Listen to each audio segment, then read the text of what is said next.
Topic po natin, 12 bad habits sa paliligo na karamihan ng kababayan natin ginagawa.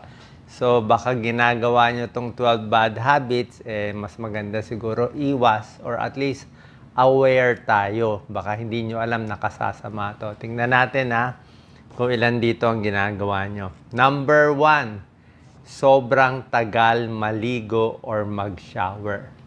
Actually, ang payo ng mga dermatologists, yung oras or minuto na talagang nakababad ka sa tubig, nagsha-shower ka, ideally between 5 minutes to 10 minutes lang daw. Sabi mga 8 minutes lang. Hindi ko sinasabi hindi kayo magkuskus, di ba? Kung gusto niyo magkuskus, baka trabaho nyo, maduming lugar, o mekaniko kayo, pwede naman kayo magsabon, di ba? Magsabon kayo nung parts na importante, kilikili, paa, di ba? Pero yung shower na nakababad ka sa tubig, ideally, mga 8 minutes lang. Kasi pag mas matagal, gawin mo 15 minutes, 20 minutes, unang-una, sayang ang tubig. Pangalawa, magdadry ang balat mo. Okay? Masyadong matagal, nagdadry yung balat, mangangati, pati mamaya magka-crack na yung skin, masisira yung balat natin. Hindi rin maganda, kukulubot na at pwede magkaroon ng bacterial infection. So, not too long din ang shower. Number 2 bad habit, mali ang sabon. Okay, may kilala ako. Wala siyang pang shampoo, 'di ba? Tayo ng bata tayo, 'di ba? Yung sabon ginagamit natin sa buhok. Mali po, 'di ba? Ang sabon para sa katawan, sa buhok shampoo. Yung iba, yung sabon na yun ang ginagamit sa buhok, hindi po bagay, hindi po tama yung pH. Mali yun. Yung iba naman, yung sabon, baka sabon panlaba. Alam ko yung iba gusto sabon panlaba, ginagamit sa katawan o sa muka, mali din yun. Wrong soap yun. Masyado matapang yun, panglaba lang yun, hindi pang muka. Baka magasgas yung mukha mo, maglabas yung pula-pula. So, iwas sa maling sabon. Yung sabon na masyado maraming perfume, yung masyado mababango. Diba? Masyado mababangong sabon, nakaka-irritate din eh. Kaya kung may problema kayo, maraming mga breakout sa mukha, kung masyadong mabango, may perfume, ay baka very strong scent, baka hindi rin maganda. Kung may sensitive skin ka o may allergy ka. Number 3, pagdating sa antibacterial soap. Diba? Sikat na sikat yung mga antibacterial soap. Actually, may lugar yung antibacterial soap, pero para sa akin, depende. Actually, sa akin, gumamit ako ng antibacterial soap dati. Nung nagkaroon ako ng mga pula-pula meron ako dito sa hita ko ng mga pula-pula. Actually, ano yun, parang folliculitis eh. Diba? Parang may konting infection yun. Parang maliliit na pimple. Tapos nung gumamit ako ng antibacterial soap, I think for 2 months, 3 months, maganda na wala.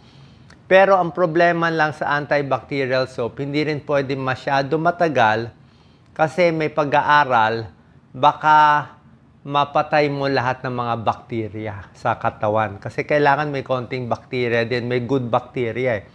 Pag lagi ka nag-antibacterial soap, ang paniniwala, baka matanggal lahat ng bakterya, yung good bacteria matanggal, tapos yung bad bacteria dadami.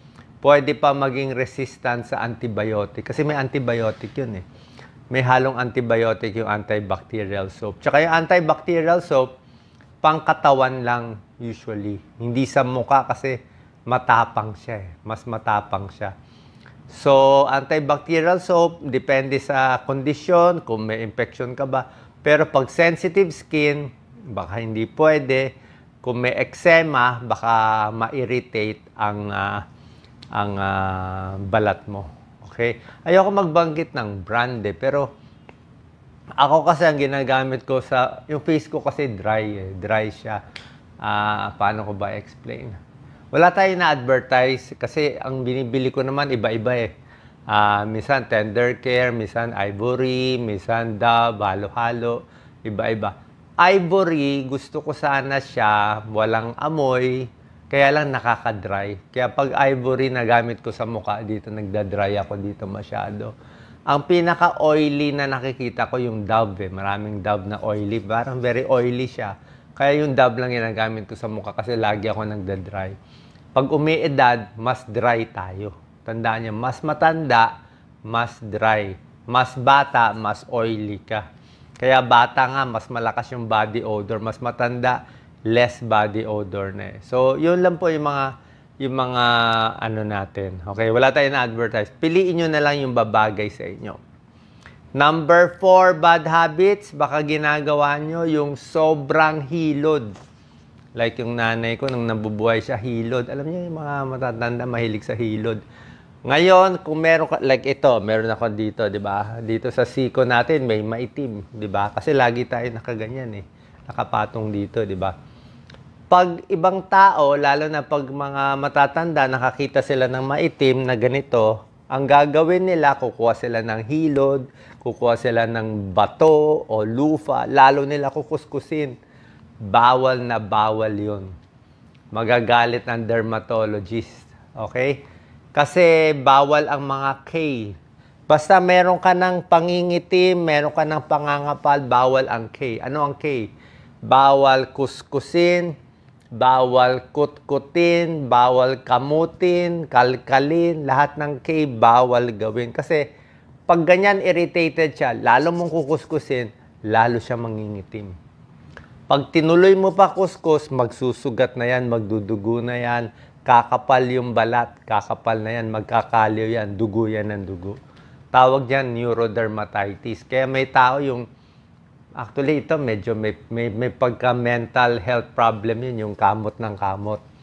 Medyo, ano yun, stress or depression. Yung bata, natutulog, kamot ng kamot. Kaya pagising, sugat na sugat. Tapos pag nagsugat siya, ang kati-kati niya. Kasi sinugat mo eh. Pag makati siya, lalo mong kakamutin, lalo siyang masusugat. Titigil ka lang pag dumugo na siya, neurodermatitis yun. Ibig sabihin nun, sarili mong kamot, kaya bawal nga kutkutin yung mga maiitim. Gusto mo hugasan mo lang, linisin mo lang. Less galaw, mas maganda. Kailan pwede maghilod? Siguro, baka iba yung sa paa, kung may kalyo, o talagang, talagang madumi, di ba? Doon lang sa mga important part siguro. Di ba? Pero basically, kung wala naman dumikit na dumi sa inyo, baka hindi naman kailangan talaga maghilod, maglufa. Pwede naman tuwalya na lang o bimpo. Okay, huwag yung matatapang na scrub. Number 5 tip. Ito, cold o hot water. Ito issue, di ba? Ngayon, sa number 5, hindi maganda yung sobrang init, di ba? Pag sobrang init yung tubig mo, mapapasok ka, madadry ka talaga, mamumula ka. Sobrang lamig, hindi rin maganda. Kasi, actually, ito may hindi naman controversy, may kanya-kanya to. Pag gusto mo cold water, may benefits, may pro and con ng cold water. Ang cold water, kung bata ka pa, okay. Cold water, pampagising, sa umaga, cold water, papasok ka. Mga atleta, after mga workout ng mga young athletes, cold water, kaya nila yan. Kung may mga sugat-sugat ka, nangangati, maganda cold water. Pero, kung matanda ka na, yung cold water, medyo matindi sa immune system mo. Parang, hindi ka ready. Kasi gusto ng katawan mo, 37 degrees. Tapos, malamig, manginginig ka eh. Bata, okay lang manginig. Diba? More metabolism. Sabi nga nila, nakakapayat yung maliligo ng malamig kasi manginginig ka. Pero kung matanda na, mahina na, may sakit ka pa, yung cold water, baka hindi mo nakakayanin. Mas maganda na yung lukewarm, maligamgam na tubig, tamang-tamang init. Okay, so dapat sakto lang yung init. Tapos, mga 5 to 10 minutes lang. Ngayon, pag mainit na ang ligo mo, kung matatapos ka na, natanggal mo na lahat ng sabon, sa buhok, sa baro, sa katawan, pwede mo naman ilamig yung dulo. Yung sa dulo na sa ending, medyo cold, pwede rin. Parang panglinis lang. Pwede yon. Number 6, na bawal gawin. Ito, kasalanan natin to lahat. Huwag masyadong magsasabon sa mga parte na hindi na dapat sinasabon. Ano yung mga parte hindi sinasabon na dapat? Yung mga private parts to. Okay? Sa babae, sa maselan parte, sa puwerta, kahit sa lalaki, sa maselan parte. Hindi mo kailangan, kasi very sensitive ang skin ng lalaki, babae doon sa private part. Masyadong manipis. Tapos, ang sabon mo, ang tapang-tapang, kukuskusin mo, hindi po pwede. Lalo ma-irritate yung puwerta sa babae o sa lalaki. Yung private part din ng lalaki, pwede mamula, ma-irritate, baka lalo nga magkaroon ng discharge. Sa babae nga, nagkakos ng bacterial vaginosis pag masyado mo actually, tubig lang eh. Kung gusto mo konting sabon, dapat malabnaw na malabnaw. Okay? Ang magandang sinasabon itong parts. Anong parte ba ng katawan yung maamoy talaga? Yung kilikili, maamoy. Diba? Iba kasi yung sweat glands ng kilikili. Yung kilikili talaga, iba yung lumalabas na amoy. Yung pwede mo sabunin. Singit, sa singit, sa balat, pwede rin. Sa paa, nangangamoy din yung paa natin, sa daliri ng paa, yun ang mga sinasabon na parts. Actually, sa leeg, di naman gano'n dapat nangangamoy. More kilikili, singit pa, yun talaga maamoy na parts. Number 7, ito, pagdating sa shampoo, meron, ito, pagkakamali ko. Yung ibang tipid-tipid mag-shampoo, di ba? Di ba? Pag sobra tipid, bali wala eh. Pag magsha-shampoo naman, hindi pwede sobrang konti, pero ako minsan, sobra daming shampoo. Di ba? Minsan, pagbuhos mo, napaparami. So, pag sobrang daming shampoo, hindi rin maganda. Okay? Ma-over ka sa shampoo. May strip mo yung natural oil ng hair, magdadry ang buhok mo pag sinobrahan mo sa shampoo. Sakto lang. Tapos, bago ka maglagay ng shampoo, ituturo ng dermatologist, dapat basang-basang-basa ang buhok mo. Totally basang-basa. Okay? Pati katawan mo pala, bago ka magsabon sa katawan, basang-basa bago mo. Hindi ka pwede yung tuyo ka pa, tapos magsasabon ka. O tuyo yung buhok, isa-shampoo mo, hindi pwede. Dapat basang-basa para mag-lather siya. Okay? Common sense naman. Tapos yung shampoo, tama lang. Tapos, number 8, ito, secret natin para hindi malagas yung buhok. Pag nagkukuskus ng ulo, pwedeng ganun-ganun lang, dampi-dampi lang. Okay? Bawal yung ginaganon. Di ba, pag bata tayo, gusto natin ginaganon. O minsan sa mga hairdresser o sa mga, di ba, pag nag-shampoo sila, kinukuskus. Pag kinuskus yan, tingnan nyo, lagas lahat ng buhok. Malalagas. Ang buhok natin, kailan humihina ang buhok? Pagbasa ang buhok, mahina ang buhok. So, pagbasa ang buhok, kinuskus mo pa, tanggal yan. Bukod sa basa ang buhok, tumatanda tayo. Pag tayo, edad 50, 40, 50, 60, ano mangyayari sa buhok natin? Manipis. Dati, ang buhok ko, pag nahulog, ang kapal eh. Kapal ng buhok ko dati. Parang ang laki ng strands. Pero pag tumatanda ka, tingnan mo yung buhok mo, ba't ang nipis na? So, pag tumatanda, ang buhok numinipis, ang buhok mas mahina, ang kapit na sa anit natin, mas mabilis malagas. So, pag shampoo, huwag masyadong kuskus. Diba? Ganun-ganun lang, konti lang. Okay? Tapos, pag idadry mo, tapos kailangan tuyo-tuyo, diba?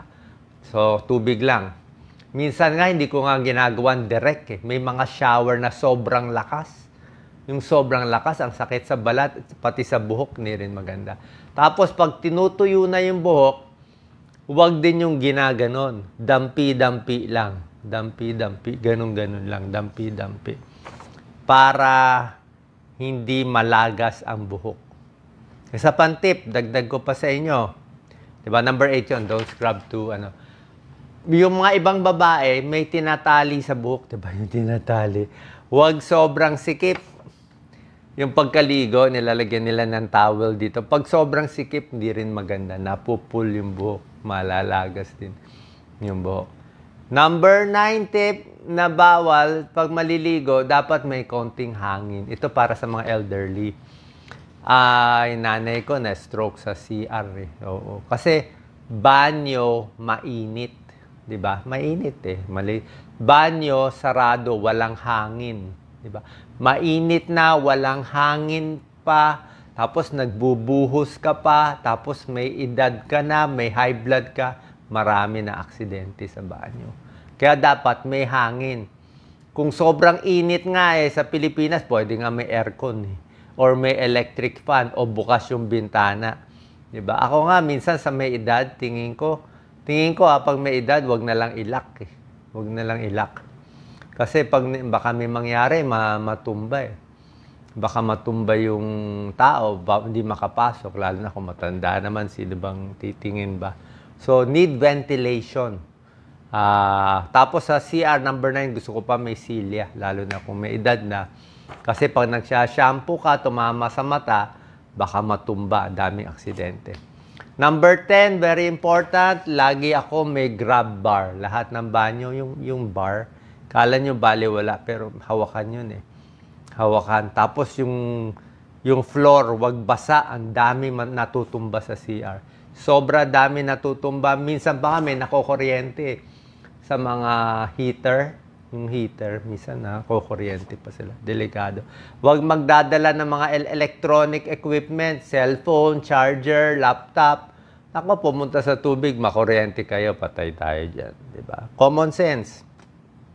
Mga electrical, wag na dun. Ilayo mo yung music mo, wag doon sa banyo. Number 11, hygiene to. Yung mga basang towel, basang baro, wag ilalagay sa banyo. Kasi mag-aamag yan. Kailangan hinuhugasan ang towel. Diyan nag-i-infection. Kaya nag-aalipunga, jack itch, pati sa singit, nangangati-ngati, athlete's foot, nagkakaroon ng kulugo, warts, dahil madumi. And number 10, kailangan nililinis yung banyo from time to time. Yung shower curtain, marami daw bacteria sa shower curtain, sa inidoro, tapos pati yung shower head. Yan ang mga kailangan nililinis. So ito, hindi natin ginagawa to, di ba? Ito mga 12 na maling gawain kadalasan, kahit ako, minsan nakakaligtaan natin. Final tips, meron ako 8 tips ano dapat gawin habang naliligo. Number 1, syempre, maligam-gam na tubig. Number 2, kailangan mag-moisturizer afterwards. Okay, moisturizer. Kahit ano lang moisturizer, kahit mura lang. Ako nga, minsan nga, yung pinaka-lotion, pwede rin naman sa mukha eh. Diba? Ako nagtitipid.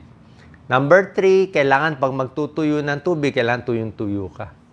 Wala na natitirang sabon at magtutuyo pala maigi. Ito, very important.